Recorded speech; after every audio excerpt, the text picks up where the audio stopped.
Eira Price, cadeirydd Sro Llanfed. Beth sy'n digwydd heno yn Cwmendryd fan hyn? Mae cystadlaeth barnu gwartheg bif mae heno, tair adran, dwy i'r clybiau ffermwyr ifanc dan 19 a 26, ac yna cystadlaeth agored i'n rhywun sydd dros 26. Ac o ble mae'r cystadleuwyr yn dod? Maen nhw'n dod o nifer o glybiau o Sir Ceredigion a Cyfyrddin, cynrychiolaeth dda o'r ddwy sir chwarae teg. A mae'n ddwrnod mawr Dy' Gwener hyn? Odi, Dy' Gwener fydd y sioe hunan, dechrau tua 9 y bore, cystadlaethau yn y Babell, cystadlaethau i Da Byw ag ati, ac hefyd fydd yna gystadlaeth newydd leni i ail adeiladu tractor y Daffodil, y tractor felen i godi arian at elusen rabi yn lleol yng Ngheredigion. A fel cadeirydd, beth yw dy waith di ar y gymdeithas?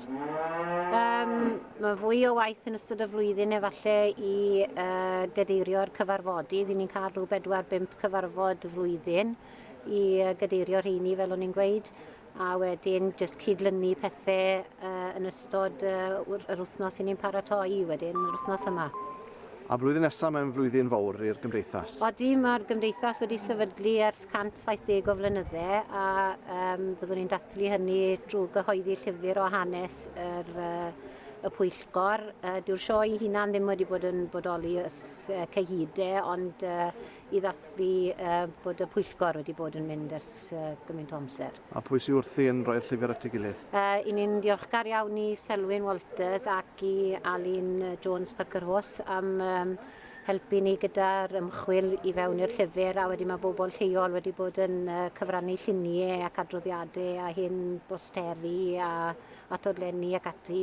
Mae pob un yn trial cyfrannu fel y gallwn nhw wedyn. A so mae cael gafel ar llyfr mae prif fydd y mas? Rhyw bryd blwyddyn nesaf, yn bendant cyn y sioe blwyddyn nesaf, ni'n gobeithio'r bwriad yw ar hyn o bryd i gael noswaith i lansio fe cyn y sioe flwyddyn nesaf wedyn. Na fe, diolch Eira a pob hwyl Dy' Gwener. Diolch yn fawr iawn.